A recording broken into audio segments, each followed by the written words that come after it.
What is happening, everybody? Welcome to another episode of Comic Book Weekly Season 5. The only real, actual show that you can watch that's new these days, basically, right? With all this writer strike going on, at least there's still YouTube stuff happening. I'm Mike Spider Slayer from Comic Book Corner 2.0. We got Brant Fowler here from Only Good Comics. And then, of course, we have Cat Comic Uno. I just realized I just have Cat on there. I should have Comic Uno on there if anyone wants to find me.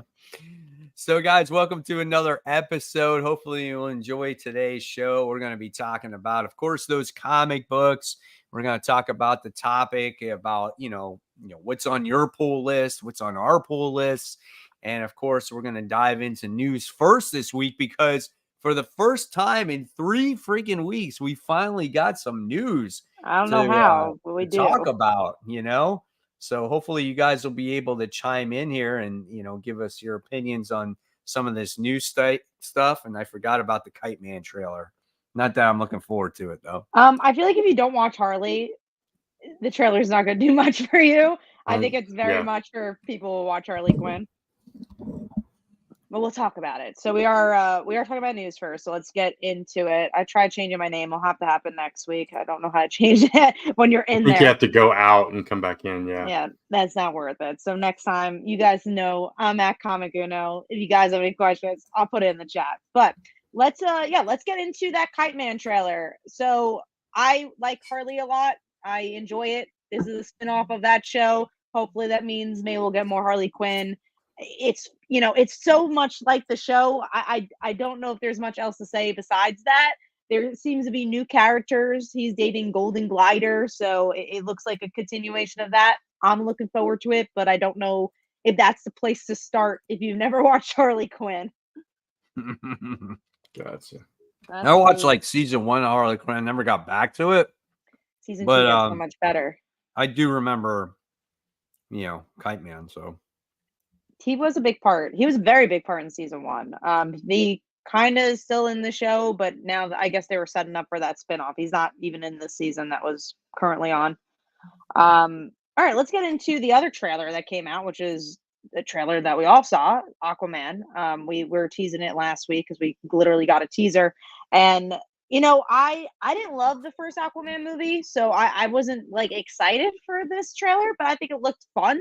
I was not expecting Aquaman to have a child. This was, out of every superhero to have a child, not Aquaman. That's not what I was thinking. But, I hope it's good. As an AMC fan, I'm happy to see Nicole Kidman in a movie. So, she's always in the beginning of those AMC movie stubs there. So, I don't know if there's much else to say. I don't know if it's going to be great, especially because they're cutting out a lot of stuff. It's probably not going to be connected to anything else. It's probably going to be just like every other DC movie recently. I didn't even see the first one, so I told you guys that last week. So like seeing it, I thought it was a pretty cool looking trailer in some aspects of it, but then just like every other DC movie has not been that great. So I'm kind of just like, well, why is this one going to be, any better?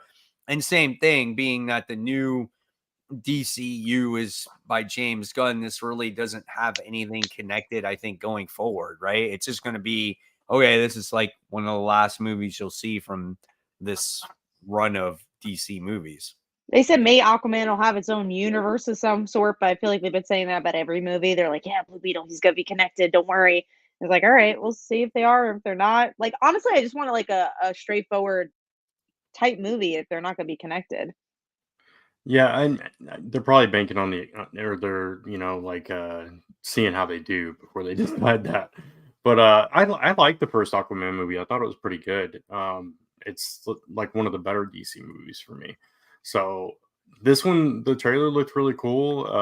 Black Manta wanting to kill all the Atlanteans, I thought it was on brand and kind of I think it'll be at least a fun popcorn movie at the very least. So Brent's not that excited. He's trying to be positive. I really like the first one. Though it's kind of like maybe it's It's just I'm probably not going to see it in the theaters because I don't see anything in the theaters anymore. That makes sense. Yeah. I feel like this. Well, it depends how well it does. Flash.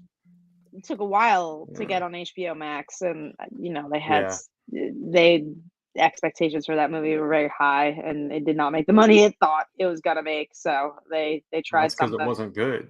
That could be a reason. That could definitely be a reason.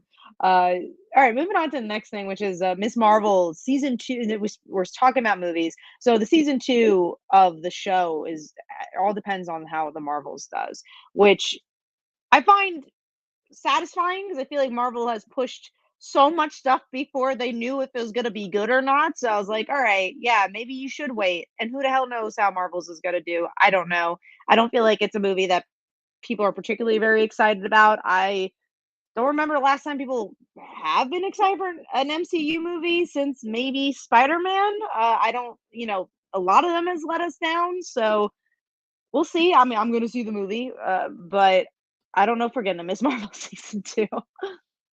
I mean, I never finished season 1, so I mean, I didn't either. I got halfway through, and I love Miss Marvel, it, but once they got to like the mythology aspect, I was like, I'm good.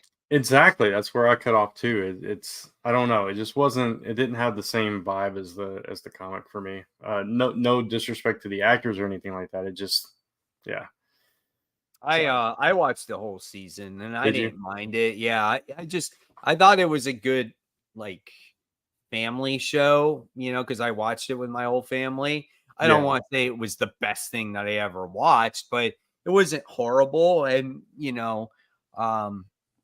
but it doesn't get me any excited for the Marvels movie, right? I mean, I saw it and I was like, okay, that's kind of cool, but I'm trying to remember the last movie that I saw. What was the most recent Marvel movie that came out? Marvel, Spider-Verse. Are you talking like the live action? live action, Guardians. Ant-Man, I think. Oh, No, Guardians. Guardians. It Yeah. was Guardians. Guardians was good. So I Yeah, I Guardians like was good. Guardians. Yeah, Yeah, I like but that movie. it wasn't connected to other things. It's funny. Tevye says, "How about Doctor Strange?" I hated that movie. I know there's Yeah, it people who are on the wasn't fence great. with it, but I hated that movie. That and don't talk about Thor with me. I absolutely hated that movie. I I thought I really hated Doctor Strange, and then I watched Thor. I didn't hate Doctor Strange. I just disliked that Stargirl was in it and she had nothing, not Stargirl, America Chavez, Yeah. right, was in it. Yeah. And she had nothing to do with that movie whatsoever. She was just there. And that's what I hated about that movie. I hated Wanda. I hated her. I think Did you? Yeah. everything they did with WandaVision, I think they destroyed her in that movie. I thought was bored. Was not a fan. The boredom got me. Yeah, it didn't live up to my expectations for it. Yeah. But I really enjoyed Guardians. I thought that was a fun movie. I thought it actually had emotion to it. I thought that the High Evolutionary was a formidable enemy.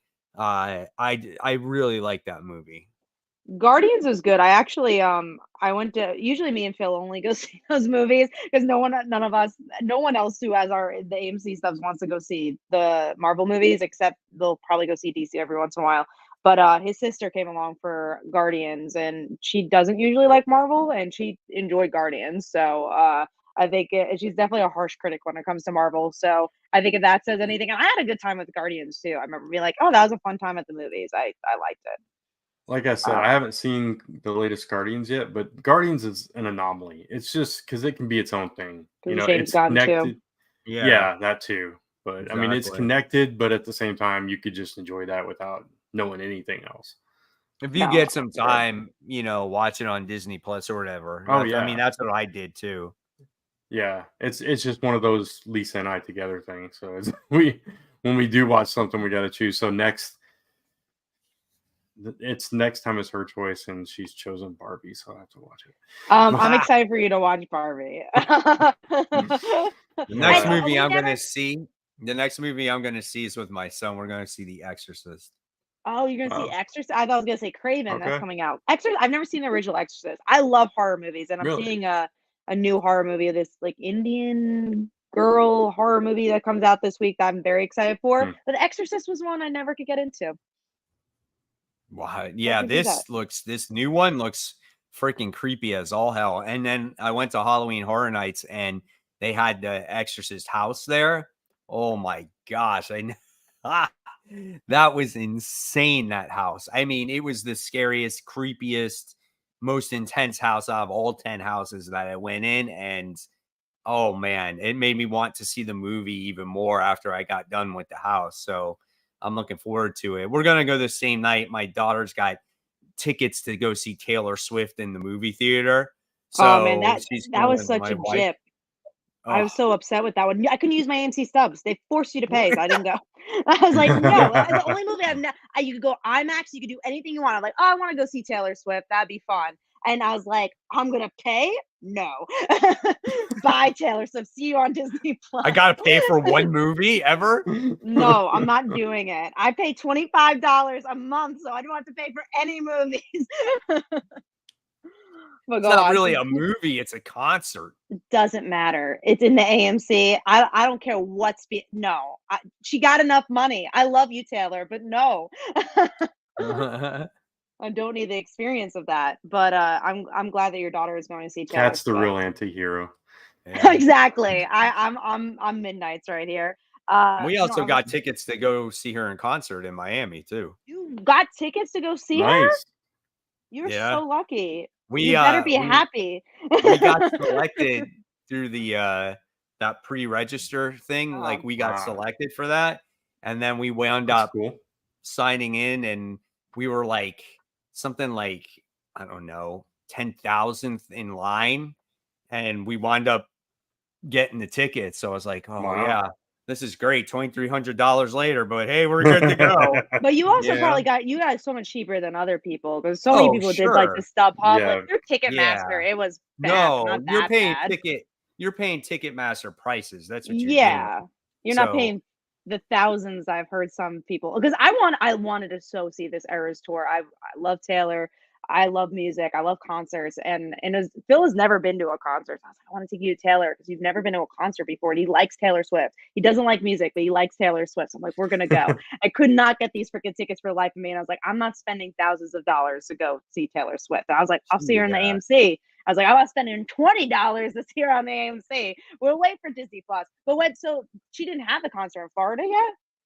No, well, it opened in Tampa, but what happened was she added dates to the tour Right. after she gets back from her European leg. Oh, So I she am. added dates to Miami. So that's when they went on sale. And so we pre-registered for it and we got selected. And then that's, what we wound up doing. So it's not till like October of next year. Wow. So it's going to be quite a while, but I'm happy to go. I mean, she's a great artist. She's very talented. It's a good show. I like her music too. I think her music's really well versed, and it's the experience. I think is what's going to make it so much fun.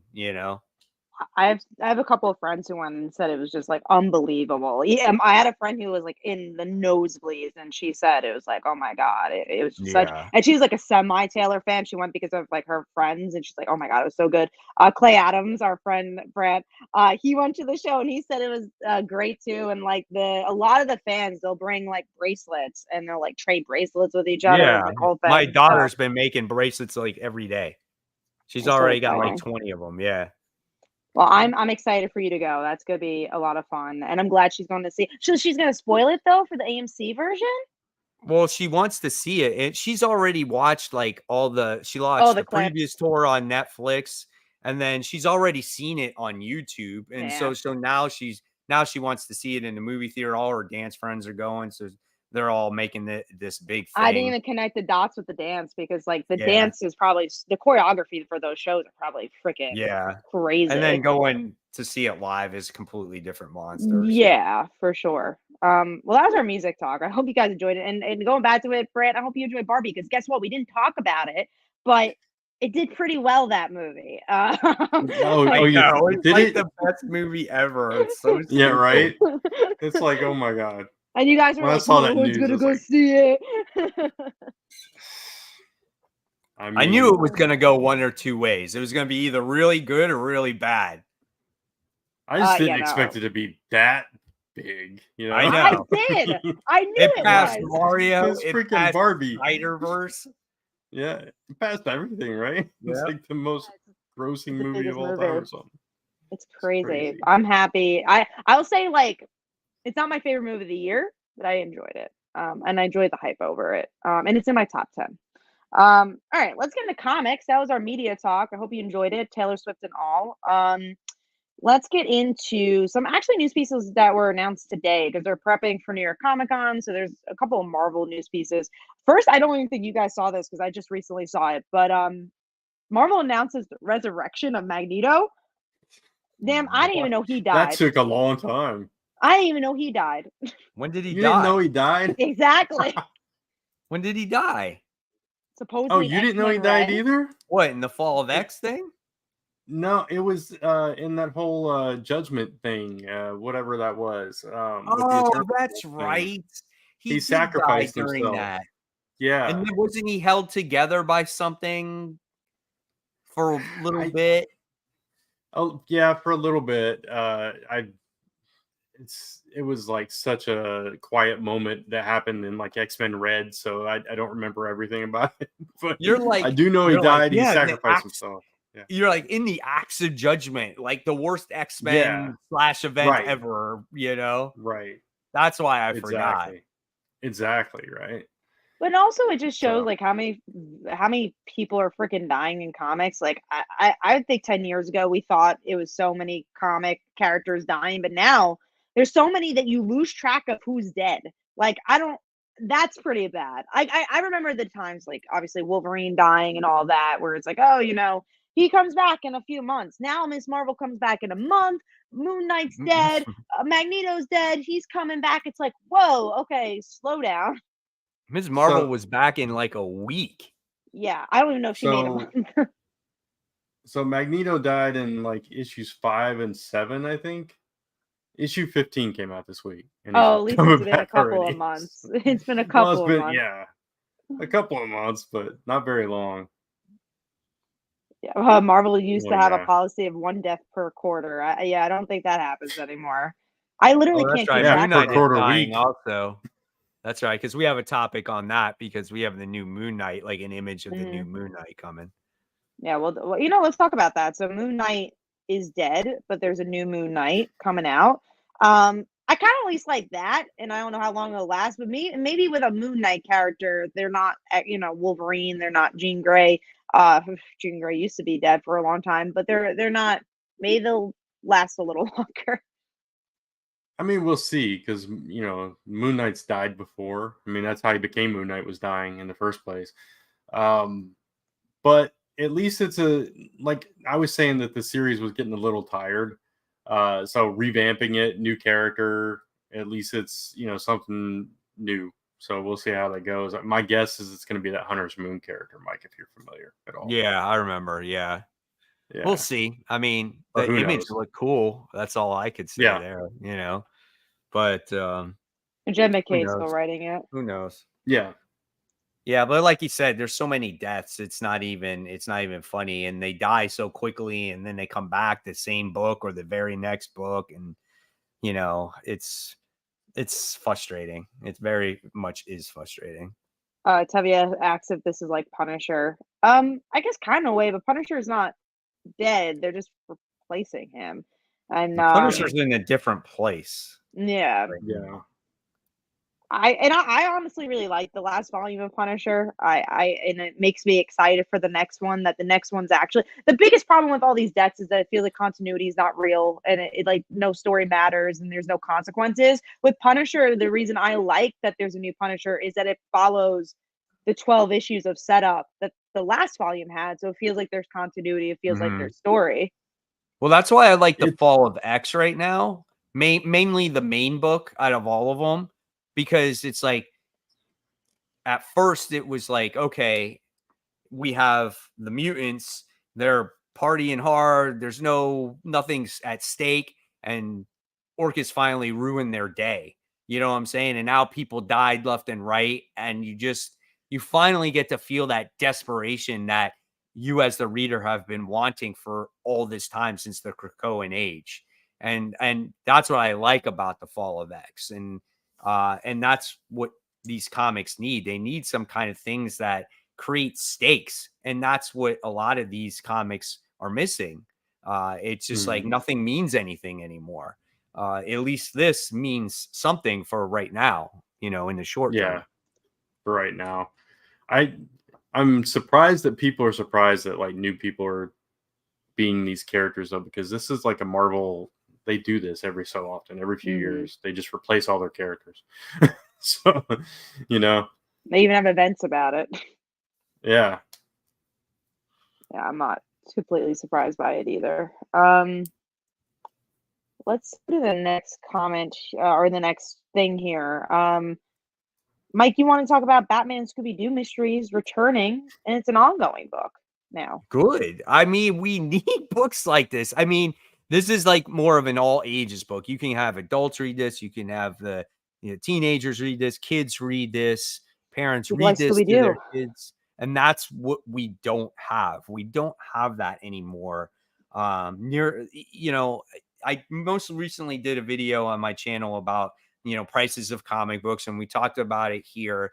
And someone made a comment that the prices of comics, like we can afford comics where it's just like, say, the Gen Xers or the millennials, and the boomers, right? But when it comes to like the Gen Zers or the alphas or whatever it is, it's like they're not going to be into the comics. So we're going to be only able to carry it for so long before this medium is going to be basically to nothing. So it's just like, no, I agree. I just think they like comics in a different way, though. They just like manga and webtoons. Right. And we just got to keep trying to push like younger stuff to the younger audience too, like, yeah, there's manga out there, but it's kids love it, dude. I mean, they love it, but it's a form of comic. So like, I guess it's easier to follow. I don't know what it is about manga that makes it so popular, right? I go into because bookstores. It ends. Because most of the time it has like a story that ends, and if it doesn't have a story, it ends. It doesn't. I think with Marvel and DC, they spin their wheels a lot. I think with manga, they tend not to as much, and they have a lot of. It's almost like indie comics. They have a lot of genres that is their mainstream, right? So like Marvel and DC, their mainstream is just superheroes. So you're really only getting superhero books. But with manga, it's like, oh, you have horror, and I'm not saying one's better than the other, but I think that's why people think about it that way. And someone actually brought up a good point. The big two are too expensive and never lead anywhere. They just repeat themselves. I don't mind the price. I mind that I buy an anthology that means nothing. It's like you read it, it's like, wow, nothing happened in this and nothing matters. Right. Yeah. It's tough because when you look at manga, I mean, yeah, there might be an end to it, but there is a shit ton of volumes to it too. Like when you look at one of those books, there's some of them that go on forever, So are you getting more value for your money? Maybe you're getting more content to read. I don't know. The pages are black and white, so it shows you something that it's not always the coloring or maybe the artistic ability. It's just something maybe that it's easier to understand and easier to follow. Not sure there, but every time I go to a bookstore, that section is freaking full, and then you go to the comic section where there's trades, there's a couple people there, but nothing there that's going to really attract readers. And I don't know if that's because of the disorganization of it all. The anime might help too, though, because the animes are so close to the manga that it's like, oh, I should read the manga because it's the show I like. The MCU is nothing like comics. You watch the MCU and you're like, oh, this is nothing like a comic. Yeah. Cool. I have a friend that, she's in her 20s and we were having a conversation, a coworker of mine, and she was talking about, we were talking about comics and stuff like that. And she's like, oh, do you follow anime or do you read manga? And I was like, well, I don't read too much, but I was like, I read Berserk. I was like, I read that. And she's like, oh, really? She's like, that's my best. And she's like, and then she started talking to me all about anime and this and that. And she's like, yeah, when I was a kid, I used to watch One Piece and all this other stuff. So it's just like, it's kind of like these kids grew up watching this stuff, like kind of like maybe how we watched, Marvel cartoons and things like that when we were kids, Yeah, I feel like. Oh, go on, Brian. I was just gonna say sidetrack on One Piece. I've never watched the anime, I'd never read the manga, but the live action show on Netflix I really liked. People it's good. talk Yeah. about it a lot. Yeah, They, it was they really really like good. it.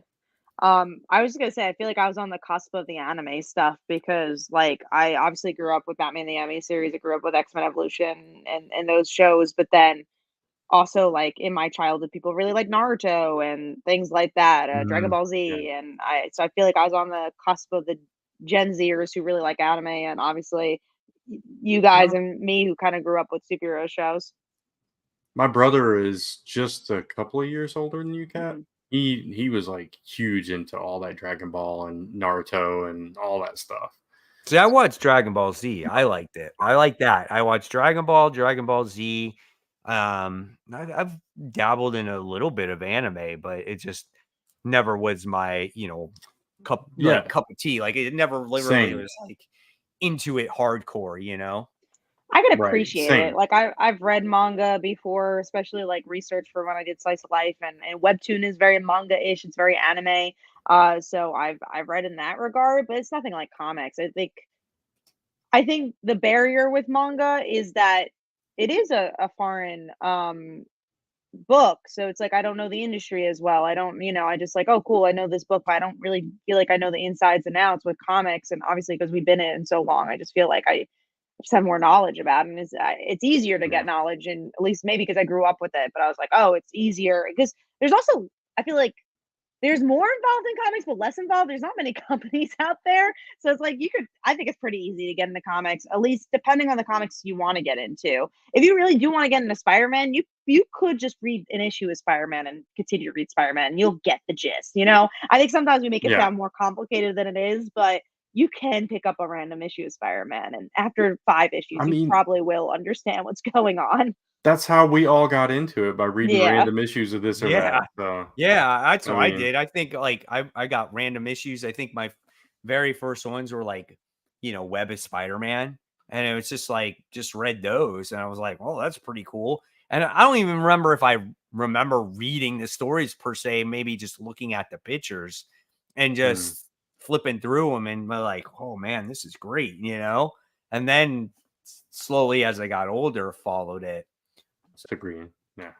All right, let's get on to the next thing here with signing a 3-year contract with Image Comics. And someone mentioned he actually passed on like Batman or like some Marvel and DC thing. Mm. Dude, I'm sure he got a good contract to do his own stuff. Why would you say no to that? I think that's why he Yeah. signed it. And also, he doesn't really tend to write for other companies independently besides Image. So makes sense to Yeah. me. Yeah. I mean, obviously, he's done some mainstream work as well, but I recognize his name more with his Image stuff. So Yeah. it kind of makes sense to me. And if he plans on writing this book for any length of time, right? Right. So it makes sense, right? Yeah. He has other books that he's coming out. So yeah, definitely makes sense. Yeah. So So that was the one that this was the manga that I bought recently. Oh, That yeah, Marvel Spider-Man and DC's been making mangas now. read. So I didn't even know that. Yeah. and this is $15, and that's the thickness of that Yeah. book, and that's a quite hefty book right there. That is a So- huge difference in volume versus cost. Look at that. There's There's even a colored page in there too. Huh?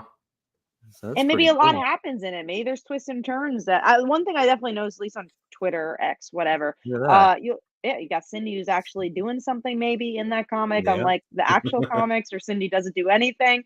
But yeah, something I recognize on Twitter is that there's times where like a big manga comes out and like they're all talking about like this big scene. I guess in comics that happens too, but yeah, it's interesting. It seems like more kind of happens, but also again, I'm not trying to dog on comics because I think there's some Right. great things that comics does that manga doesn't. But I do think I think Marvel and DC need to do better to tell stories like Immortal Hulk and Hawkeye, and stories that are just memorable. I think Punisher, I know a lot of people didn't love it, but I think Punisher was a good example of that, where it felt like it was a good beginning, middle, and end that just had a story. And I think so they're not allowed to do that with their big characters anymore. And I think that's such a No. shame. Like Spider-Man or Batman, and we're seeing the effects of that. We're seeing the effects of things that have been going on for the past, honestly, 10 years, and we finally just have the ripple effect. Yeah, I mean, I remember reading what was it, Old Man Logan, with Mark Miller with his original series, and I didn't read that till much later, and I was like, man, this is so good. I really enjoyed it. And so you talk about a story that has a beginning, middle, of an end, and that's not one issue. That's just multiple issues, like 6, 7, 8, 9, 10, however long it was. But it was so well done, and it's just like same with like Old Man Hawkeye. That's another one that was really well done. And it's just like you're starting to see a little bit less of that these days, I liked Thor when Donny Cates started it, and it had it seemed like it had a purpose to it. And then obviously with his unfortunate accident, it fell off. But yeah, I agree with you. I feel like these books need to, definitely have better stories in mind. And I wanna find books like Kill Your Darlings that we talked about last week, where it's just like, oh, that was such an obvious great book, and I want that from Marvel and DC too. I think so many of that from Image and indie books in general, just because obviously they allow the creators to do what they want. So it's just like, oh, cool, you could tell a good story in that regard. Yeah. All right, let's move on to the next thing here, which is Spider-Man gets his own villain. I think his name is Yep. Supernova. It's a Yeah, female, I he's think. supposedly Yeah, it a looks former like it. member of the Nova Corps. Interesting. There was a Oh. character that was from the Nova Corps, but that's not the same person. Oh, so just Yeah. the same name. Yeah, Gotcha. exactly. Okay. So this is a completely different character. So, hey, new villain. I'm always for that. Yeah. I'm glad it's not recycled villains. I'm looking forward to the series to see how superior, or how Doc Ock is going to be superior once again, and his motive Right. behind it. And the great thing about this is Ryan Stegman is doing the artwork in this series. So I am definitely looking forward to that. Mm-hmm. Best run is subjective. Most books I got into by just picking up a random issue and trying it out. And that's true. Best Yep. runs are subjective. All right, Power Pack is getting a mini series from the original creators. That's more for me. I love the Power Pack. I'll buy Power Pack comic if it has blank pages in it. So I will be reading it. I'm excited that it's coming back in some shape or form. Interesting that it's coming back in, like, they've been doing these classic books a lot, which I never know how to Yeah. feel. Like I like, because it's like, oh, it's cool. People have been complaining. They can read it. They get news stories. But then also kind of goes back to the Marvel and DC issue of no story feels like it's progressing anything. So it's like, of course, with these classic issues, nothing can happen because they're classic. They're lost episodes. So it's like I Yeah. feel even the X-Men the Days of Future Past book that's currently out. I was reading it. I was like, it's fun enough, but I'm like, why am I reading it? Nothing's gonna happen, and there's not enough. There's not enough of a character story to make it feel warranted to read this. Right. Yeah, it's So I'm not loving the trend of let's do everything like that again. It's fun every once in a while, but when they're doing it with everybody, and it's like they've got a Magneto book out right now, and at first I was gonna pick it up, and then I realized it was one of those kind, and I was like, eh. I tried the first issue. It wasn't for me. It Did you? wasn't very good. Yeah. Yeah. So I've been burnt too many times on those. Go ahead. Kat. no, I was just moving on to the next thing. So, but I agree. I totally agree. All right, moving Salsa on. recipes in the comments, by the way. Oh, here we go. If you guys want some salsa, onions, tomato, and serrano peppers. I'm not a big salsa fan, actually. So I don't know. I don't know if I'll take you up on that one. All right, moving on to Chip Zdarsky as a new. It's so funny because the headlines: Chip Zdarsky returns to Marvel. He's been gone for like 3 months. But he's returning Avengers Twilight. So X-Men has not been the prime focus anymore. It's gonna not be the prime focus of Marvel, and they said is gonna be the new prime focus. So we're gonna have a billion Avengers titles. It's like make one great Avengers book first, and then you can have a billion Avengers titles. Yeah. And we'll obviously talk about the newest Avengers book, but another one, I don't know. That's I don't the know if that's the right problem. thing. Like, we don't need so many different books of the same thing. Like, That's our topic this Yeah. week, Yeah, so we you can talk got- about it now. exactly. right. You got that Avengers, you got Avengers Incorporated, then you're gonna get this Avengers, and then you just got, all the different Spider-Man books, and you got all the different X-Men books, and then they're raising the prices. How are you going to expect people to try these titles when you have all this to choose from, and these books tend to be more money, especially when they're first released? Yeah, we Yeah. could also wrap in the original X-Men story with this too, Cat, because that's Mhm. another X book that's like completely different too. But And yeah, X book we have already. Like it's a book that has already existed. It's something that happens like every 3 years. yeah, and I mean, I guess it's spinning out of what happened with Jean. That's my assumption. It's Mhm. like because they all got their memories back or whatever. But yeah, it's just like Mike said, we don't need like 10,000 books, 10,000 X books, Bat books, Super books. Just like you said, Kat, just give us a solid story and a good book that we enjoy, and then maybe if that's successful, kind of branch out from there. Yeah. And what we always said too is that I don't mind if there's a lot of Bat books when it comes to give me a Jason Todd book, give me a Tim book, Yeah, give me yeah, a yeah. Batgirl book. I don't care about that because then they're different characters. But Right. the amount of random teams that come out of nowhere, the Avenger, and again, we'll talk about Avengers Inc. I didn't hate it. I'm just giving it as an example. Avengers Inc., Avengers Twilight, every X-Men, there's X-Men on 10 teams, same X-Men, 10 Yeah. different teams. It makes no sense to me. And they just don't they have no plot. They have no plot reason to be there. And that's I think the thing that's the most frustrating. I do like in the case of Avengers Inc. I'm not talking about whether I liked it or not, but at least it was something different. It was a Right. different take on an Avengers team, and it wasn't just another super team. When they And do characters stuff we don't like get to that, see very often. Like Wasp is yeah, not someone who's highlighted always. right. So when they do stuff like that, it's I accept it a little bit more. But when it, like you said, if it's just like a bunch of teams that are randomly placed, and let's just tell a story with these because I don't know, we need to renew the copyrights or trademarks on these characters right now. So Yeah, Yeah. we'll I talk about mean, that too. also, if you didn't have all these books, you could have maybe some more solid writers writing the main tier yeah, books instead of all the right. writers being spread so thin. I mean, even look at Avengers, a book that we all like the beginning of, and it's Jed Hmm. McKay. And I mean, I'm still reading it, but I've lost interest. It feels so bloated. I'm like, where is this going? I What's like the it. character narrative? I do Do too. you Yeah, love I it? get your point. But do yeah. you love it? I like it. It's fine, but is it I great? I think it's still to be determined if I'm going to love it or not. But But for it's been me, six Yeah. issues. it's Shouldn't we good know? enough to definitely keep reading it. And I really love the first issue.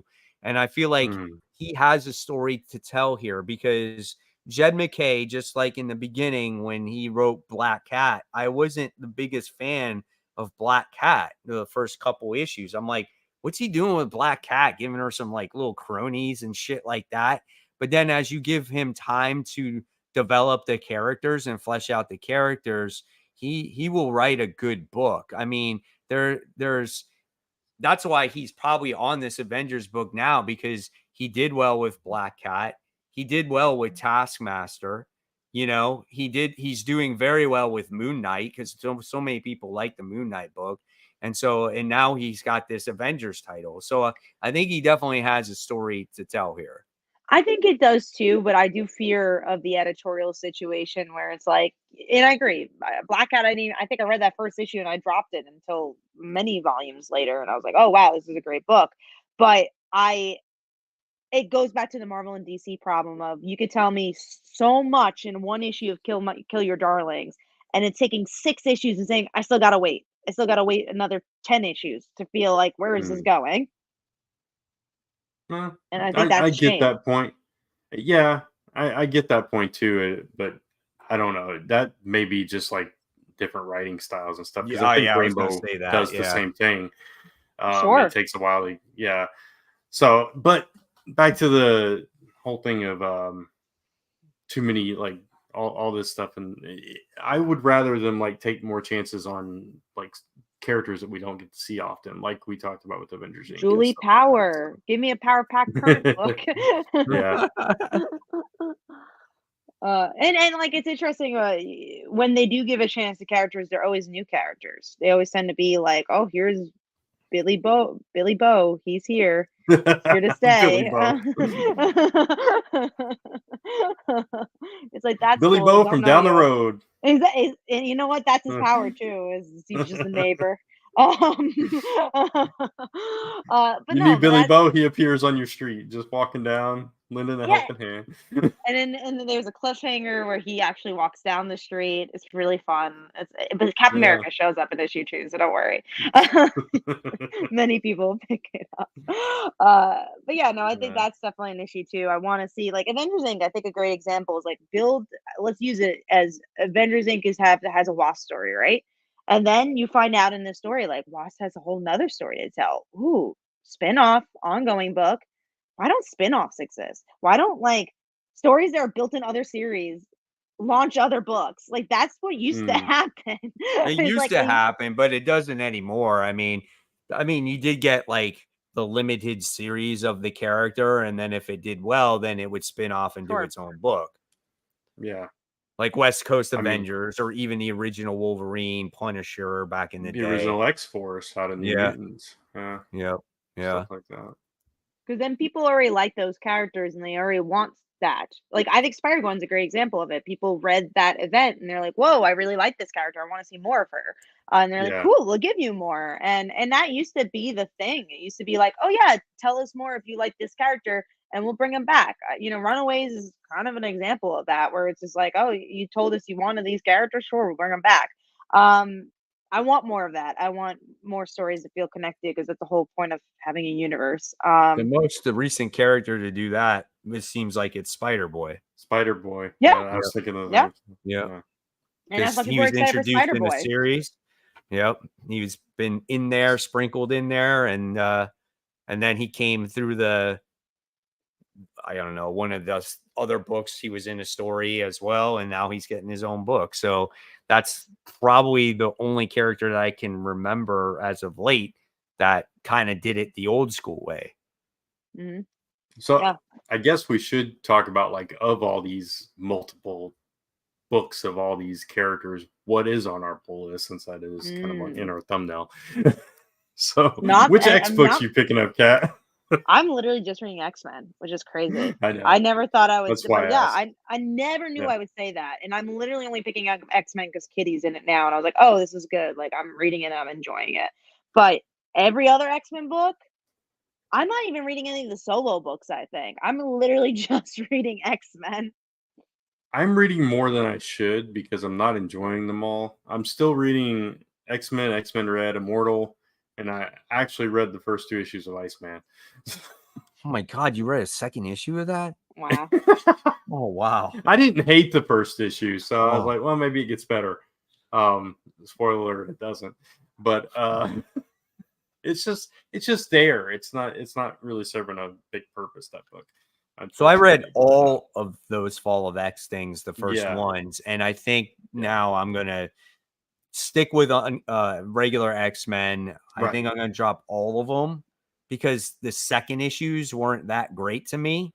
And agreed. Obviously I'm reading Iron Man because that ties in heavily to Fall of X, and there's no banner on it that tells you that it does. Because it's the same writer. Yeah, and but like you said, if you didn't know that, you wouldn't really and it's kind of get the idea you should read it. But that ties into it a lot. And then I'm gonna try the second issue of what is it? Uncanny Avengers, I think that's what it is. Yeah, Uncanny so Avengers. I'm gonna try that. It's a mini series. That's pretty sad that you're only. It's like 5 issues. with all those books, you're only reading that much, and I'm only reading one. And Brant, you darn even not even enjoying it. Yeah, going forward, I'm gonna read X-Men, obviously, Iron Man.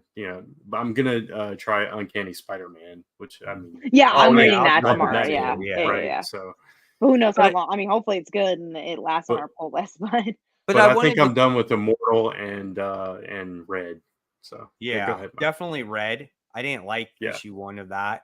Immortal, I didn't like issue 2 of that, and I wasn't reading all the X books before that anyway, but I just wanted to see how everything tied together, just to try it, and then now it's just like, okay, I got my fix of it. I'm just gonna stick with the X-Men book, and that's the way it's got to be. Like I gotta make cuts myself too, and so if I'm not gonna enjoy something, I'm not going to read it just because there's an event going on. I'm just going to drop it, You can't. It's just it's too much money and too much to read too. On top, too much money, too much time, too much. Yeah, all that. So. Well, let's go to Spider-Man and Batman too, because it kind of has the same issue. Spider-Man, not as much, but we're kind of getting to a point where it's like there's a lot of Spider-Man mini-series where it's like, do I need to read this Haunting of Spider-man?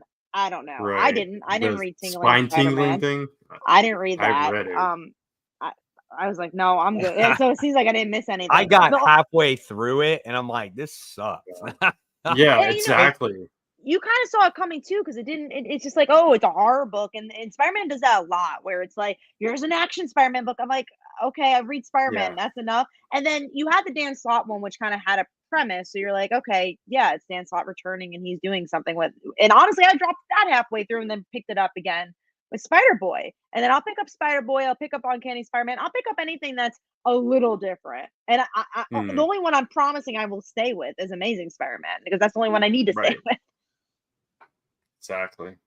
I mean, I'm a little bit more lenient to the character, and I'll try other things, but spine tingling or tingling spine, whatever it is. Yeah, spine tingling is what it is. It's basically, I mean, it came off of the Marvel Unlimited app. That's where that story came from. And now I guess they're going to make a series out of it. Yeah, start next month, I think. Yeah. So I might try the actual main series just to see. Won't. No. Is it going to be just like that? I mean, I'm guessing, I assume it is, yeah. Right. If it is, I mean, you can tell me if it's not, if you do pick it up, because I'm not after that. Yeah. And another example is Batman. So Batman, I think what's interesting about that is that Batman actually doesn't have a lot of titles in the mainstream. He just has a lot of Black Label titles, so they're really easy not to read. Because he only has Detective and Batman, and I guess if you include World's Finest, those are 3, which is actually probably the least amount you've ever had of Batman ever. He had so many, I guess Batman and Robin too, but I count that as more of a Robin book. But he actually has more Bat-Family books, which I'm actually pleasantly surprised with Batman. And honestly, I never feel like I have to read the Black Label stuff. And if one interests me, cool, I'll read it. But they actually tell really contained stories. So I actually think Batman's doing it right. Out of all of them, I think Batman's the best one in that regard. Right now, yeah, right because now, like you said, you've got all the different characters doing their own things in different books, and that's better, I think, because if you really like a character, you can pick up their book and not have to read 10,000 Batman books. So but there are, like you said, with Batman and Robin now 4 with Batman as the central character. It's starting to get there again, where you're like, and then even Spawn mentions Brave and the Bold too. That one, it's hard because I don't think it's just him. I think it's like it's like the urban legends. Yeah, I don't read that, so I don't either. even remember it. I mean, I think the one I read is Batman, the World's Finest, and Batman and Robin. Obviously, I checked out the new book that came out this past week, the Gargoyle one or whatever. Yeah. People like that. I got halfway through it. It's not my thing. Like, I like the introduction to it, but it's too I felt like it was trying to be like the new movie. That's what I got out of it. And it's just, I don't know. It's not, when I read Batman, I guess I get so fixated on what's going on in the main universe, and sometimes I can't separate myself from an alternate story, but Three Jokers was really good, and I like that, so for some reason this particular story just didn't work for me, and I know a lot of people like that particular issue. It just, I don't know, just didn't do it for me. Sometimes I don't like oversized books. I like the standard 32 page. I hate the magazine ones. I don't know what to, I don't. I think I'm gonna only read them digitally from now on. If I see their magazines, I literally have nowhere to put them. It was normal sized. It was just a thicker book. It was just a thicker book. Yeah, that's at least good news. Yeah, it's like even Daredevil this week. I was like, man, this is a big book. Yeah, we'll talk about. I had to wait before I sat down and read that one. So like, man, I saved that for near last. And there wasn't even a ton of dialogue. It was just like a big book. Yeah, right, exactly. Going back to Spider-Man, we also have stuff like Red Goblin and Miles and all that stuff. So those are, again, like going back to the Batman thing, those are better because it's different characters. Yeah, exactly. And then a lot of them are miniseries, like Red Goblin. Yeah. I think is a miniseries. Misery definitely is. So a lot of them are like, oh yeah, like you get them, but Silk was a miniseries, so they're not even ongoing books. I don't know. Red Goblin's up to like issue 8 now. It might be a maxi series. Maybe 9? It got extended. I have no idea when that thing is ending. I feel like it's going on too long. I feel like it might be 12, maybe. I don't know. I feel like it's starting to go on too long now. It's getting there. I thought it was going too long after 2 issues, so I can only imagine where you're at with 9. Yes, Miles is an ongoing series. I was talking more about the Red Goblin. It's an ongoing until they decide to end that volume and restart right. And they're like, we'll do another one. Miles is good though. I like it. So I know you guys have been liking Miles. So it seems like a lot of people have. So it's good that that's back on track. And I think Spider-Gwen's getting a mini series. She's not even getting an ongoing. She's doing the Rock thing. So we'll see where that goes. All right, moving on to more X-Men. At least good news. The Krakoan age seems like it's ending, but they've been saying that for like 2 years. Well, hey, I mean, this Fall of X was kind of like that lead into it, and I'm super happy about that.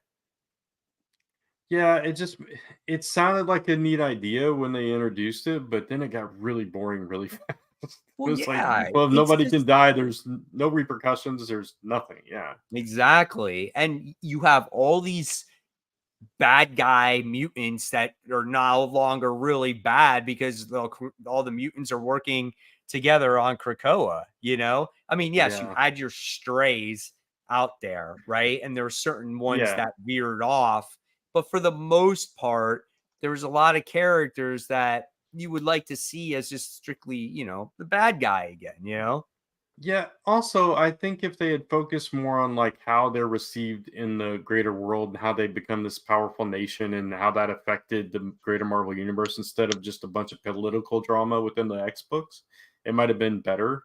Yeah. But that just made it really boring and really heavy all the time. Yeah, absolutely. So the next thing we got to talk about is Al Ewing is introducing a Thor core for Immortal Thor issue 5. Which I'm excited for. I feel like with Thor, especially now, you have a lot of fan favorites, Beta Ray Bill, Jane Foster. I'll see them all together. I like that. Not a new idea. I mean, we saw that in the Secret Wars when that was Hickman did that. Forgot about that. The Thor core. And so it'll be cool to see what he does with them. And it just leads me to believe that this book is just going to go way out there like Ewing does, so we'll see what happens. But with that news, though, it does keep me intrigued to stay on the book going forward. Yeah. Yeah. I was already there. I know you didn't love that first issue, but I did. I really liked it. So. Right. Yeah. I'm curious to see. And is Thrall going to be there? I think so. Yeah, I'm sure he'll be. Sure he is. Yeah. I couldn't remember if he was on the thing. Yeah. I think he was. I don't remember either, but it seemed like all the people you think would be on there was on there, so it should be. And Alan Wing's really good at doing the family stuff because he did it with Immortal Hulk. Yeah. It really wasn't just a Hulk book. It was, it was a Betty book. It was a Samson book. It was everything. So All right, Black Spiders checked out Wonder Woman and got it signed by Tom King. I'm excited. I Yeah. haven't read it, but I'm excited to talk about it next week. I've already heard people have so mixed feelings about it. Some people are like, it's the best book that came out, and others are like, I didn't like it. So, and I knowing my read those track first record, couple of preview pages in the back of Yeah, all the that- other books. It seemed pretty cool. Right. Yeah, it did. From that. I'm The hoping to Cassie like stuff, it. yeah. The That's artwork cool looked if really Cassie's good in it. too. Or yeah, he always has a great artist. So I don't I'm know why hoping I like it. I don't know why they said she was 6'4". I mean, I think that's a little bit of an exaggeration, but I don't sure. think so. I saw 6'4". When I saw that, I was like 6'4". I'm like standing up, going, "Shit, dude, that's tall." Yeah. Cassie Pretty 6'4"? tall. Is it? That's what is they it true said. Cassie though, I don't know, but that's what they said. because That's they And, say like, they they just had say all it's those news a reports. blonde Amazonian. They never Okay. say Yeah. her name. So I mean, yes, maybe it's Like, her, but I don't know. I mean, like The Rock is 6'5", so it gives you an idea of how tall. Oh, I can't wait until they have a height contest. That's something. But we'll talk about that next week. No spoilers for people who have read it, but I think that's an exciting. There's a lot of interesting issue ones that come out. Yeah. They do. Spawn does say it's not Cassie, so at least that makes sense. Oh, okay. All right, moving on to our last thing, which actually was really big news from this week, which is Fables goes to the public domain, kinda. So the But not creator really. is not really. The creator is like, I'm done with DC. You guys do whatever the hell you want with this, and DC's like, you can't do that. This is not in the public domain. But you know, it's sad to see some of these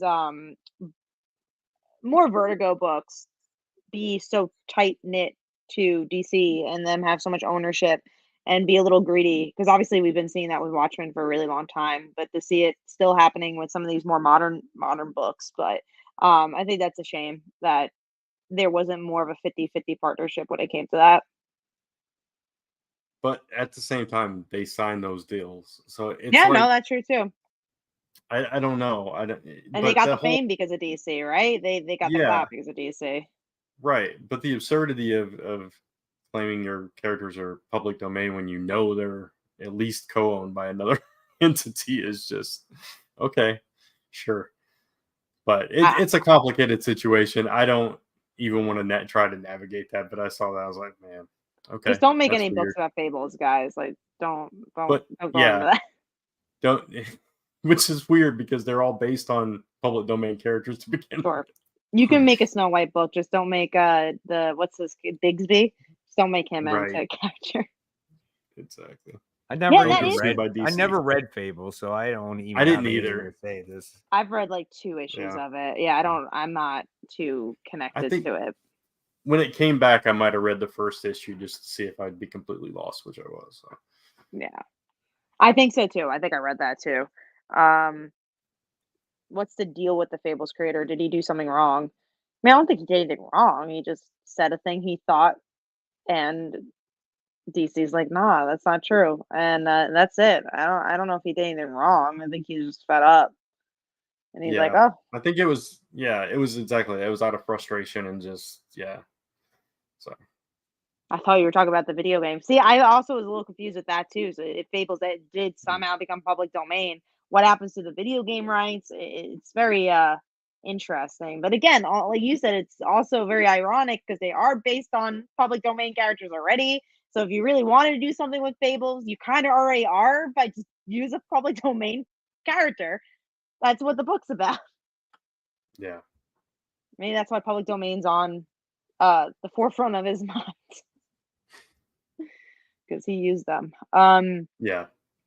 Well, that's all the news. Before we jump into the comics, I do have a Kickstarter going on, so let me pull that up, and we'll talk about something that's not public domain. And that is, if it was my last Kickstarter, then we'll talk about something that is public domain. But the dancer, she's a dancer / assassin. When she was little, she witnessed her parents being murdered in front of her and never dealt with that trauma until now. This is a 4-issue miniseries. It's a beginning, middle, and end. So if you're looking, you're tired of things that don't end, this is a story that completely ends. And we have a Batman the Anime series homage, so that's pretty cool. me see if I can get that. That's an awesome cover. So go check it out. We have like 20 something days. We just launched and we're almost funded. So proud of the book, and I'll put that in the comments. But let's go. I mean, Brand, do you have anything to plug before we get in, or want to just go into the comics? No, let's go ahead. All right. So comic time. It's time, guys, for the big books and top 5 of the week. So here we go, kicking it off with Batman and Robin. So let's talk about it. Batman and Robin comes out. All the questions out there were, when does this book take place? Does it take place in the past? Does it take place in the future? Does it intertwine between the whole Gotham War events? And pretty much the answer there was yes, it takes place in between the whole Gotham War stuff. And I love the artwork. I thought the action was really good. I had a couple issues with this comic book. I wasn't really fond of like the ending of it. And even though I really love the relationship aspect between father and son in this story, I just didn't like how Bruce felt like this. He felt so out of character compared to how he was in the regular Batman title of what's going on right now. So that's why I was a little bit confused on, well, how is he so such a father type and so good, and then in the other story he's just like kind of like an asshole, you know what I'm saying? So I was a little bit confused on that, and again, I just was a little bit off with the whole, oh god, there's a bat pellet that affected me, and now there's bats attacking me, and that's how it, like, the cliffhanger was. So I don't know, I was a little off by that, but I liked the book. Like, I really liked the book. It's just I had those few little gripes with it. I like the book too. I don't think it's like the best Batman book in the world, but I was like, oh, it's cool. You get the relationship between Damian and Batman, especially during it connects to an event. That's crazy. This book connects to another one. That's wild. The art's solid enough. The ending, I agree, but the reason I didn't like the ending is I feel like there's no plot to this book. Like, and we'll talk about Avengers Inc. in a bit, but one thing I think Avengers Inc. did a little better is like, oh, there's a direction. There's understandably why this is happening. This is just like, yep, Batman and Robin are teaming up. And here's this villain who already doesn't quite matter to a bigger picture. So wasn't too impressed by the end, but I like the issue overall. I did think it was interesting that those characters kind of got an upgrade. So they had previously just wore masks, and now they're actually animalistic. So that kind of plays into whatever this larger mystery is, I guess, that they're dealing with. Mhm. So I kind of like that, and I love the stuff with Bruce and Damian. I just thought Batman was written better here than he was in the main series. He was too grumpy in that whole Gotham War things for me. So I like this version better.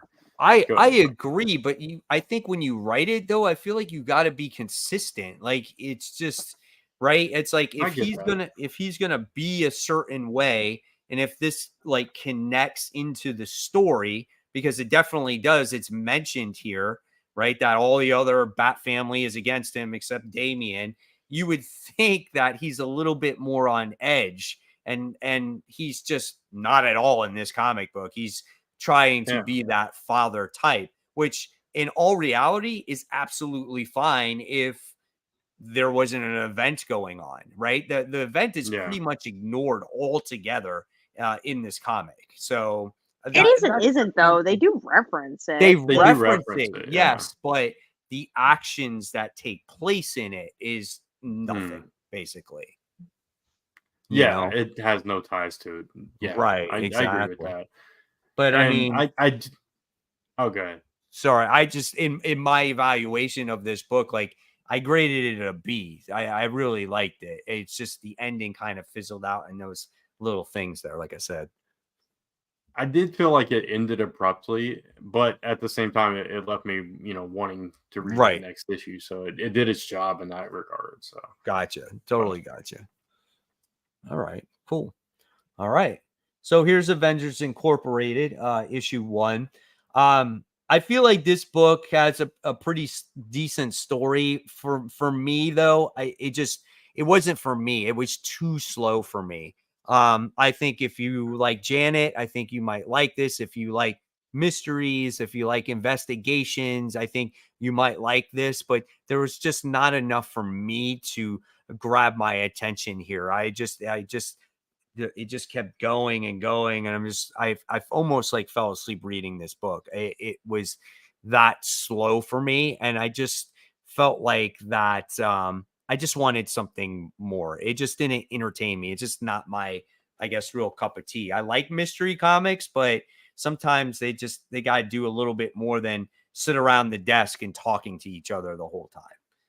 I liked it enough. I agree. It was very chatty. It was a very, very chatty book. But I like the ending. I like the Hank stuff. I like Janet as a character. She was interesting. It gave me enough to read an issue two. Was it again mind blowing? Hell no. Right. But it was definitely enough for me. Right. I think turned me off from the book a little bit was you had the characters that got murdered. And so they're trying to figure out the murder, right? And these are B C-lister characters anyway, maybe D-listers. And so this all goes back to characters dying in comic books, right? So this book is like afraid to actually kill off these characters. And then within the same comic, they all come back to life again. And it's like, man, I really would have liked to see them be killed and them trying to figure out the crime with these characters killed. Instead, they wind up coming back alive and, I don't know. It just takes away the fun out of the mystery of them getting killed, in my opinion. No, totally see that. Are you going to pick up issue two or no? No.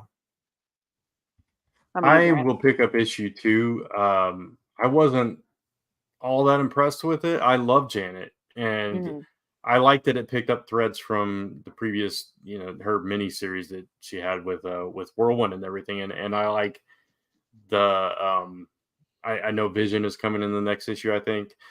So when that comes into play and how he interacts with this other Vic Shade, whoever that is, I know the name, I just can't remember who that character is. But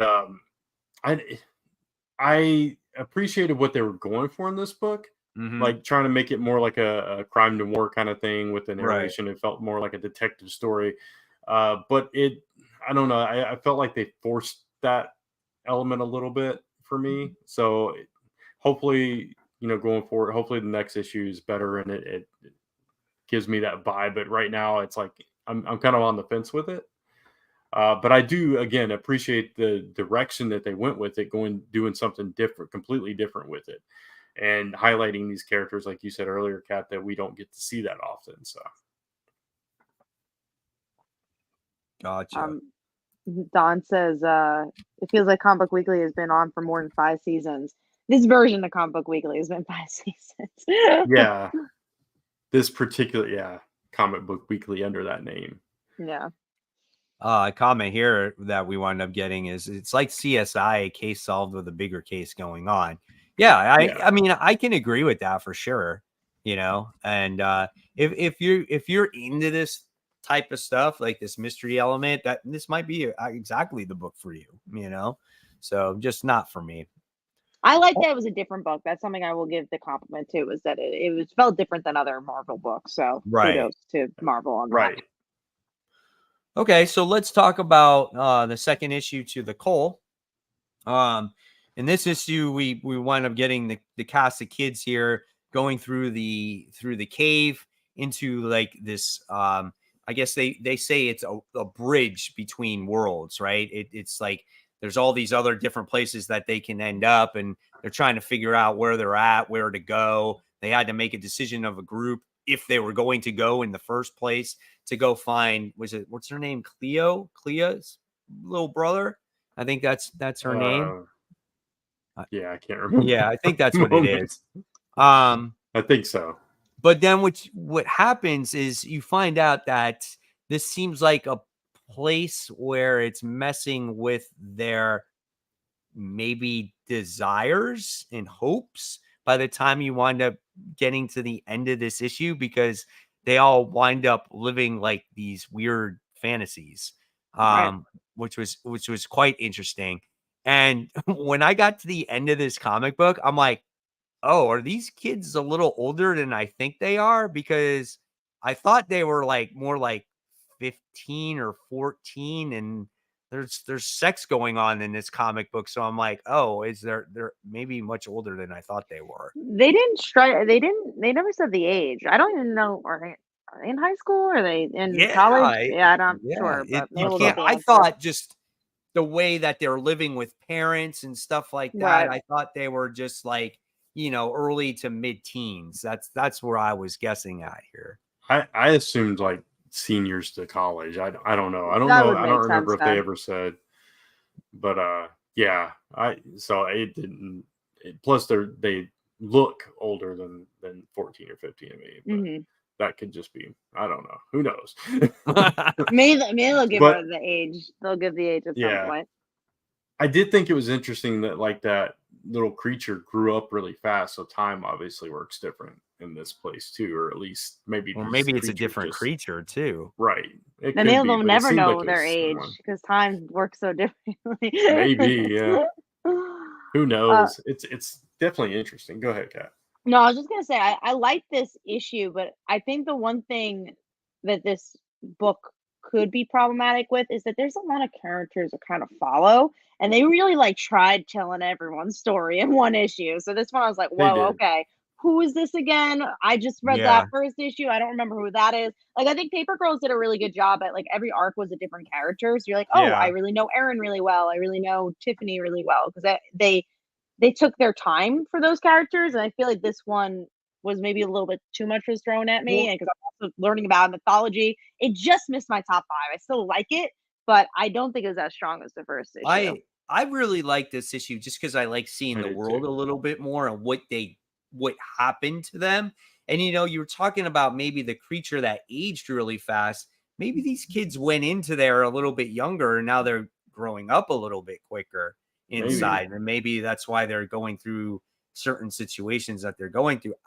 I don't know, but I agree with you. Like, this was the problem for me in the first issue. They throw a lot at you with these characters, and it's hard to remember even their names. Like, I tried to throw out you the character that's missing the little brother, and I'm pretty sure her name is Cleo, and then the girl that was having sex with the guy is Kate, I think it is.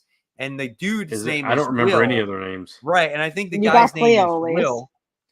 And I think they make a mistake with the guy having long hair, because I thought at first he was a girl. I did too. I thought he was too.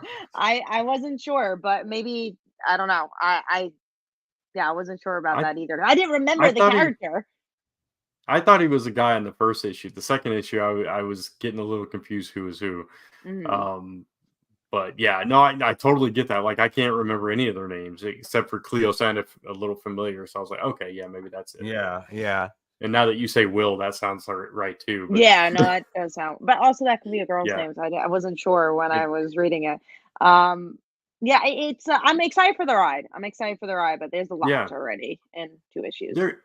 There is a lot, but the art. We never mentioned the name of the book. It's The Call. I don't think we did. We mention the name? I did. Yeah, I did. Cool. Yeah. Tavia was like, "What are we talking about?" The Call. Yeah, the art is beautiful. The world is really interesting looking, and I'm more curious about the world that they're going into right now and why the boys lost and all of that, and more so than the characters, which we should be caring about. So that is where they really need to work on. I agree. So what I'm hoping for maybe in the next issue, since you had the 2 girls hooking up with each other, and you had the boy and the other girl hooking up, and then you had the one girl with the glasses, and she's the name I can't remember, is she saw the creature. So maybe we will learn about her in the next issue while those other 2 characters are off, doing their own thing on the side. So maybe we'll dive into that. I feel like they said something specific at the end about like desires and stuff like that, which I guess could connect. But I don't remember. Let me see what they said in the end here. They don't. This is just, what is God? So we'll see what happens. The creature says that, right? Okay. I couldn't remember. Yeah. Now it's coming back to me. We'll see what happens. All right. So with that being said, then let's talk about number 5. Number 5. Yep. Kat. Mine's Avengers Inc. So we talked about it. Brent? He's still deciding. Well, I was going back and forth with I forgot to go back and finalize it, but right now I have Red Goblin there, so Did there you really? go. Yeah. Honestly, there was only like 3 books that I really loved, and the rest I enjoyed, but they weren't like, I don't know. I had a weird week, Yeah, it wasn't but like last week where there was a lot of slam dunks. It was just like there's fine books out this week. yeah, exactly. So I thought Red Goblin was fun. I think I didn't like the art as well in this issue, but I Yeah. thought Normie kind of lying to himself and lying to Miles throughout it, which Miles looked like way too bulky to be Miles. Yeah. Was my main problem with the art, right? But I like that aspect of it, and that by the end of the issue he finally accepted. Yeah, I got these bad thoughts, and I'm going to accept it, knowing this, and me and Rascal are going to be one again. And Yeah. So, I it does thought feel like it's going into an ending. So hopefully it is. Yeah. Go ahead. I thought that certain things happened a little too conveniently. Like Miles defeated Crossbones in like 2 panels. And That's then true.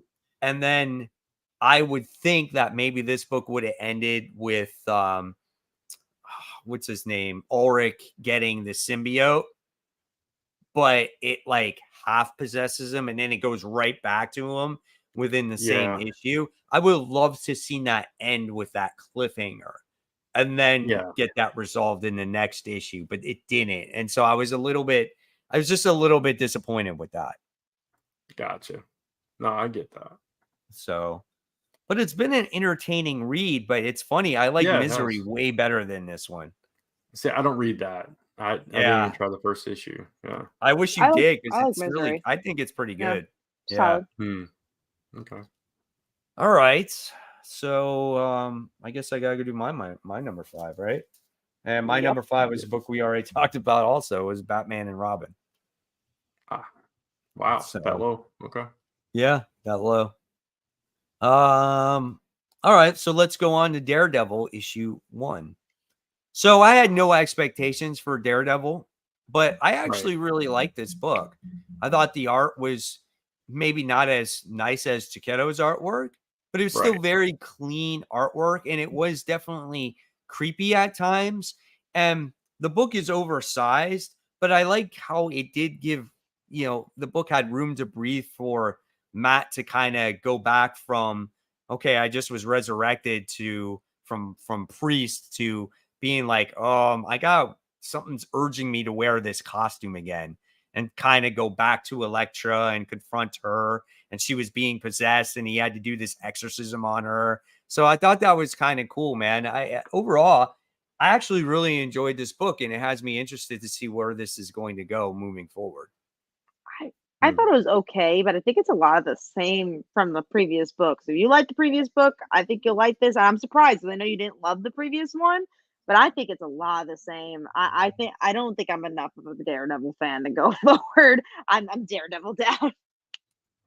Yeah, it felt very, very similar to the last run to me. I do appreciate his moral dilemma, I guess, as it is. Right. And, he ends back in the suit. That's how we close out the issue, which was fine. But I'll probably read the second issue. But again, I don't think it gave me enough to be like, okay, this is something fresh. This is something different. It just felt, like you said, Kat, more the same to me. Right. And I didn't love the art. Yeah, at all, me either. So. I think that's why this book came out so quickly, was because it was supposed to continue right off of where it left off, just with a different team, right? So, which maybe they should have did when Chip Zdarsky finished his first volume. Yeah, I think I would have given it more of a chance, but I've had how many issues of the same thing, and I'm like, I don't need another one of these. And now it's issue 1. I have an excuse to drop it. We do have a comment here from the name changes. I'm gonna make some videos for my channel. Got to get a camera. Mike, any suggestions? Honestly, and I know Mike's gonna give you the same suggestion. Use your phone, especially if you're just beginning. Your phone has sometimes as good as the cameras, these $500 cameras, and just get a good mic for your phone. There's lavs. You could get something that there's like $30 lavs on Amazon, or get a boom. It attaches right to your phone. That's what I would recommend. I will tell you what I have. I have a Logitech C920, I think is my webcam, which It's is not that exactly what I expensive. have. Yeah, and I use a snowball because Lisa had it. We've had it forever, years and years and years. So that's what I use. Yeah, for the live shows, I use the same webcam. For my mic, I have a Blue Yeti mic, which is the same people that make that Snowball, because I had a Snowball before that. And then I've used my phone ever since I started my channel, pretty much. Ever since good quality cameras were on the phone. So every time I get a new phone, every few years, like every 2 to 3 years, then I upgrade. That's how I upgrade my camera. But there's not anything that you can't do basically on the phone that you can't do on the computer. Plus, when I edit, I can edit on the go. So everything is on that phone. So that's how you can do it pretty much inexpensively. You know, you can go anywhere and shoot anything at any time. So yeah, at least half my videos on Only Good Comics are shot with my phone. Go use your phone. It's a good way to start out, and especially see if you like it first. You make a channel and you're like, oh, I don't actually like this, and you spend $500 on a camera. You know, go and start small. it says what kind of makeups I use. What is that? I Makeup? think he was making a joke of like what makeup do you use? I have worn makeup on this show before. That is true. That is true. Yeah, you have. We've done Check skits out the gem. back in the day, and I dressed up as Strawberry Gem Shortcake. and Strawberry Shortcake, and man, we've done some stupid shit, boy. Let me tell you, but it's memorable, that's for sure. That is for sure. All right, so we're moved on. We talked about Daredevil. Let's talk about World's Finest. Teen Titans issue 3. I don't know how to feel about this book. I'm gonna drop this book, I think. You know, I thought this. You liked it? Go ahead. Okay, so it was a fun issue. I didn't dislike it, but again, all these books are starting to go up in price now. And so when you look at it, if everything's going up $1, if I want to save that, $5, or whatever it is, it's like I got to drop at least like 5 comics. You know what I'm saying? So this is one that I kind of don't need. Like, I really don't need this. I don't really see. It looks like there's finally a plot starting to develop here, by the time you get to the end of it. But it's like, it's okay. It's all right. But I did have fun with it, them going to a con and stuff like that. But it wasn't anything that just, again, was like, do I really, really need this book? So I'll say it was a fun issue. I really enjoyed this issue. This was probably my favorite issue of the series, but I probably will drop it too because I don't care about it. I just thought it was a fun issue.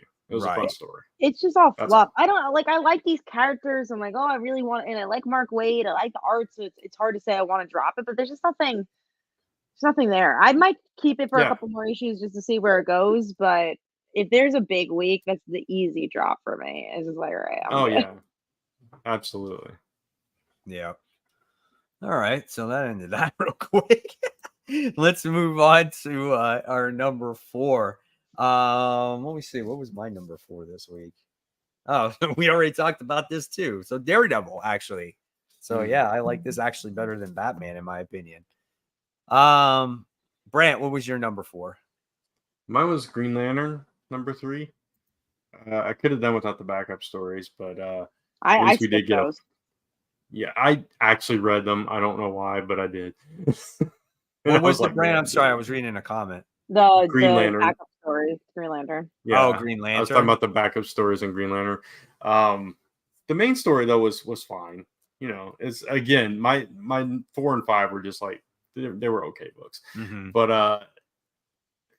I like the little bit with Sinestro, and especially him showing up at the end saying, "Thought you were looking for me." I thought that was a fun way cool to bring.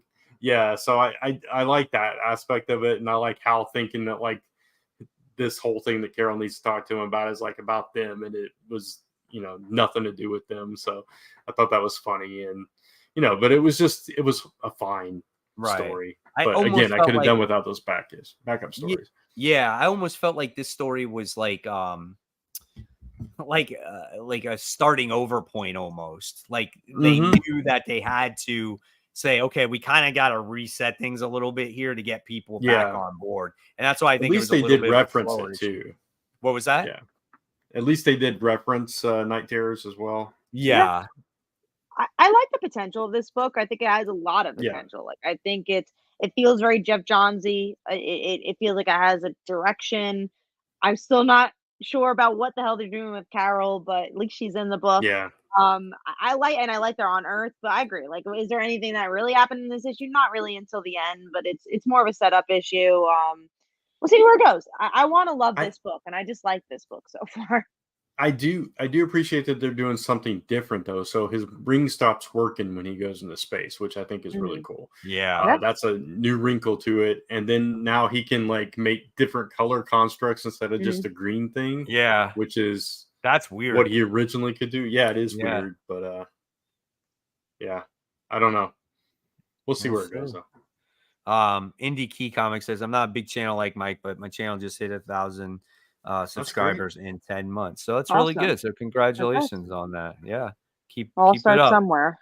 Yeah, it's tough, man. It's a journey. That's what I'm telling you. Some people get it a little easier than others. You know, some people are a little bit more naturally talented or got that voice, you know. So it's just a lot of work and you just got to keep up with it. All right. So, Kat, you got to go with yours, right? Yeah, Batman and Robin. We already talked about it. All right. It's funny how our things just fall in naturally around the same thing. It's so weird.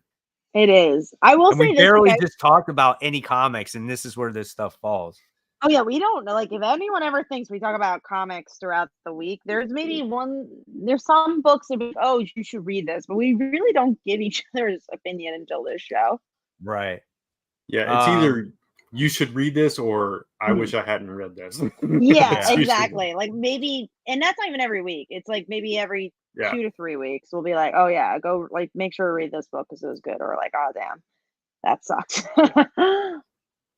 All right, so we're gonna move on to Miles Morales, Spider-Man issue 10. So we got that a villain tracking down Miles in this issue, a Hightail character, and we get to see him interact with that character.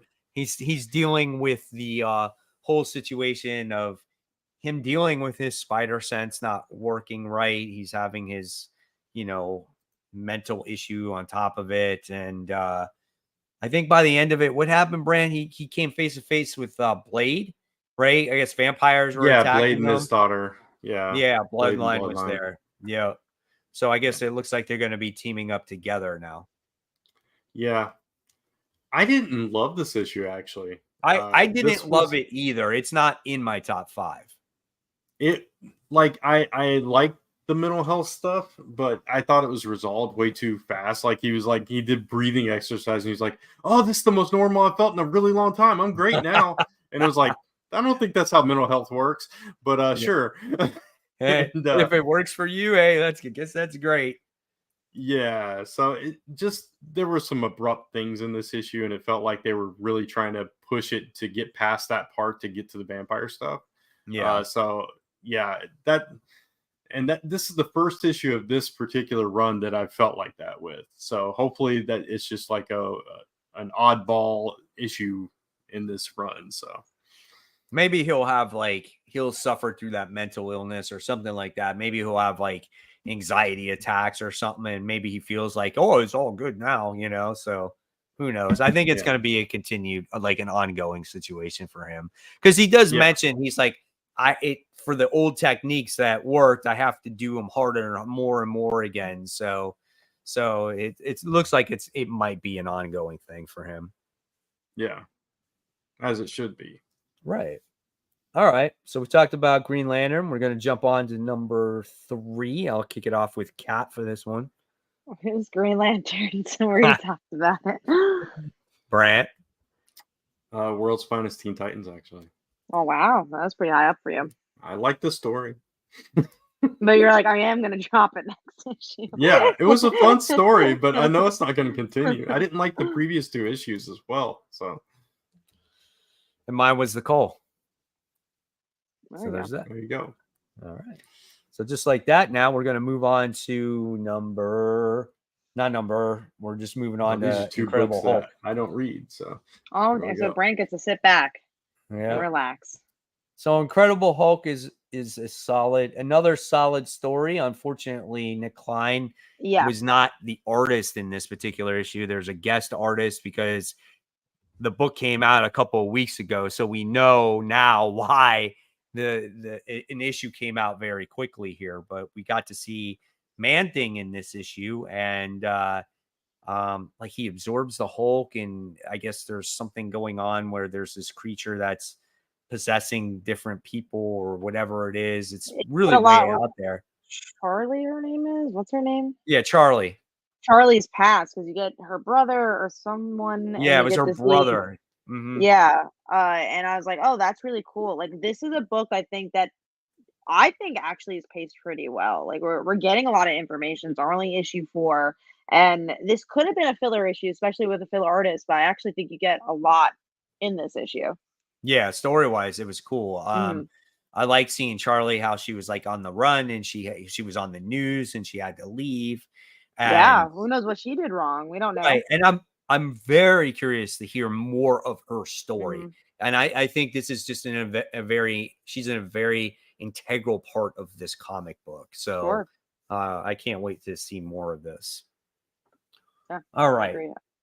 So now we're going to talk about Dark Ride issue 8. End of arc.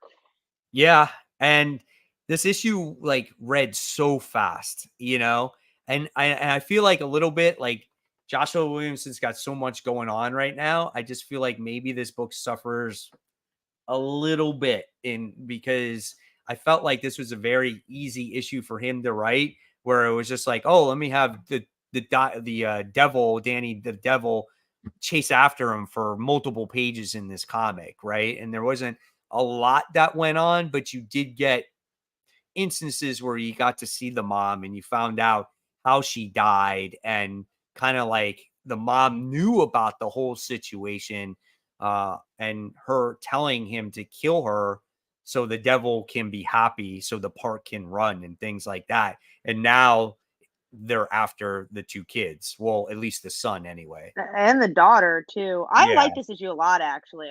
I love the art for this book. I really like that we dug deeper into the mythology. Again, we learned about the mom, and then again, you have the cliffhanger with the daughter. I think it's moving pretty well. I do like, obviously, I think he does a lot on this plate, but it seems like this is very well plotted out. Seems like he knows what direction is going in, and I liked it. I thought it was a really solid issue. I'm just curious if this is going to take another break though.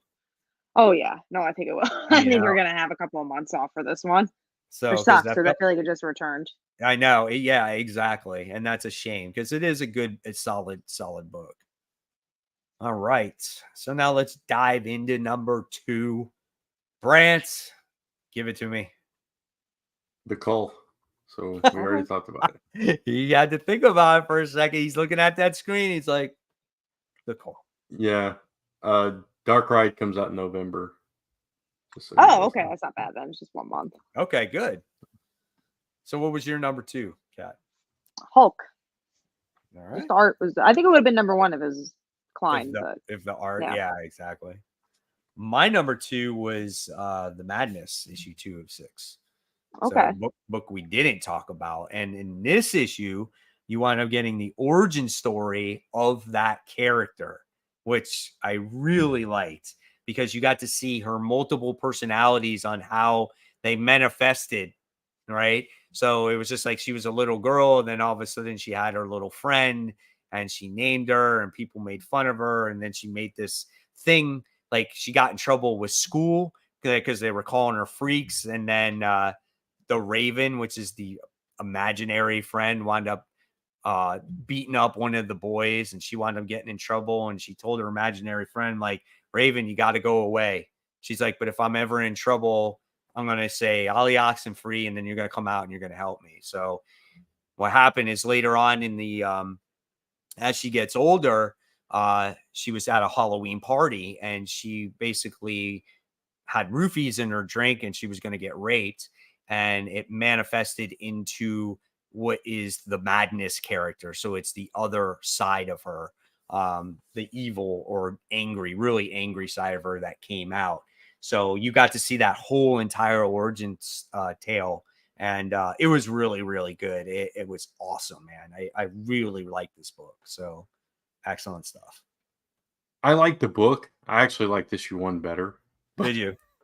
But I did, sorry, battery low. Just said in my ear. I like the origin story. I don't know, for some reason I just couldn't get into it as much as the first issue.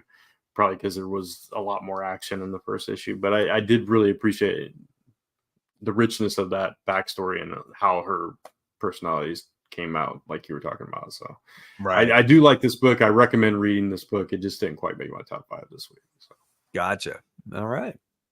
So that's that one. So okay. So we got to talk about well, that was my number 2. So we gotta everybody go? I just missed it. Yeah. Yeah. Okay. So then let's move on to Werewolf by Night. Issue 1. So I feel all of like us read it. you really needed some information about these characters before you read it, because I was like, oh, they dated? That's cool, I guess. I didn't care for it. It was boring, in my opinion. Art was good. I'm The waiting mic for Brant freeze. to go. Oh no. Oh, you're waiting for me. Okay. Yeah. I had fun with it. I thought, like, especially I think it would have been better if it came out next month, because it just felt like a classic kind of horror, Halloween kind of tale, right? So I mean, that I had fun with it. I was familiar enough with the characters. I hadn't read a whole lot of Elsa Bloodstone and very little of Werewolf by Night. So, but I knew who they were, and it was what it was. They were raiding a castle with a mad scientist. It's classic kind of storytelling. Yeah. So this reminded me a lot. special though. Yeah. It's a one shot. So this reminded me a lot of Werewolf by Night, the TV show that was. See, I never watched it. Yeah, which I told you next month. I told you guys to watch, and I don't think you still haven't, right? So maybe you should watch it this Halloween. It really is a great show. It just pays tribute to classic horror, and this kind of felt like that tone of that comic. That's kind of how the show is, and I liked the interaction between the two characters on what they were thinking about each other, and I thought that was really awesome. Yeah, I like that part. The classic mad scientist stuff was all right, and so I mean, was it the best book? No, but I did have fun reading it, and the artwork was pretty good in it as well. I thought maybe it was a little overpriced for what it was, but I enjoyed it. Yeah. All right. So then, with that being said, we got our number 1s. So, Kat, what was your number 1? Mine was actually Dark Ride. I had a fun time with that one. Cool. And Brant, what was yours? Batman and Robin. Batman and Robin. And then mine was Ghost Rider, actually, again. Okay. So Ghost Rider was really good this time because you learn about this girl right here. Her name is Talia Warroad. Okay. And she's been dating Johnny Blaze in this comic book. Okay. She has supernatural abilities where it's like she can make things happen to people when she has like these, evil thoughts or whatever it is. And she worked for like the FBI or whatever it is to go after Johnny Blaze, but she wound up falling in love with him. And it's a very interesting relationship these two have with each other. But you learn the origin story of her and all her abilities and how she was treated when she was a little girl, and how she's dealt with this her whole life. And now it looks like she got involved with like Mephisto's like clan. And now it looks like they're calling back to her in this, I guess, next issue. But really, it was an origin story. So another origin tale, but this one I felt was better than the madness. So really enjoyed it here. I'm glad you had you shook up the top 5 a little bit. Yeah, exactly. So, all right. That was it. That's our number 1s. So I guess I'll just pass it on to Brant real quick because we're going to do our top our most anticipated for the week. Yeah, let's do it. All right. So our lists are different this time, which is cool because they're usually a lot of overlap. I think there's a couple of books that overlap here and there, but a good We're mix of mostly books this different. week. So, yeah. So let's start with I'll go because I mentioned it earlier in the show. Uncanny Spider-Man is my number 3. I want to see what they do with Nightcrawler, and I think it'll be fun. Hopefully it'll be fun. Hopefully it'll be good. So that was close for me. It just didn't make it, but I'm definitely anticipating it tomorrow. Yeah. So let's go with yours, Kat. All right, my number 3 is the Amazing Spider-Man issue 34. I really been liking this arc, and I want to see where it goes. I think this is also a big turning point issue? Question mark. I think this is going to be, at least I think that's what they said on. Let me see the solicit, but I'm pretty sure it is. It says something about I don't remember. It's something like he's really deadly or something. It says, "Who is the next victim? The penultimate chapter of the story you'll never forget." So who knows if it's this issue or the next issue? That will be the big one. But either way, I've been liking it a lot. So excited to see where it's been a good story. And this is also Mike's number 1. So. Yeah, absolutely. Maybe it's Norman becomes Green Goblin again. For all if that happens, I'll be like, okay. I mean, I feel like the writing's on the wall, man. It's just it's going to happen, and it's got to happen sometime, right? Hopefully there's a twist to it, though. Not they've teased it too much for it. Yeah, they've teased it too much for it not to happen, though. Right. So your number 3 then is Gunslinger Spawn, number 24. Wow, that many issues already, right?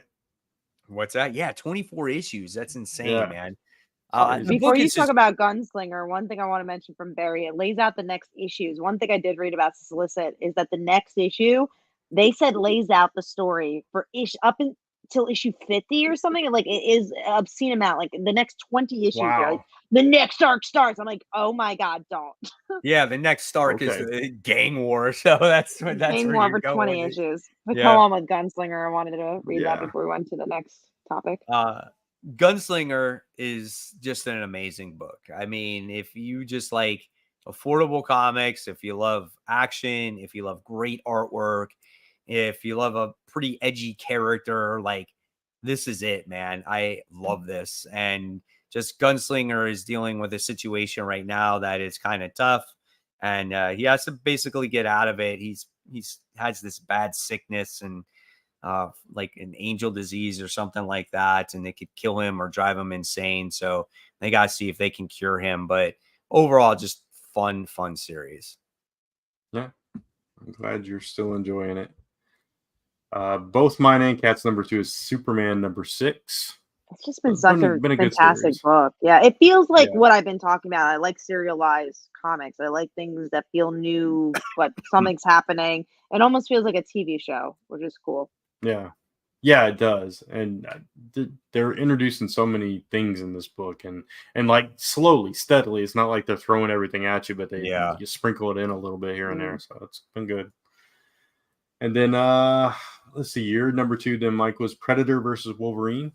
Yeah, if I could change that, I didn't realize when I did my top 10 most anticipated that I put Big Game in the noteworthy comics because I didn't realize that it was coming out until like much, like, it was down there, and I must have overlooked it.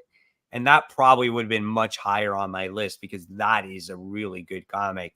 Predator and Wolverine, great concept. I think people want to read it, but it is very, very, very expensive for what it is. It's like $8 for 44 pages.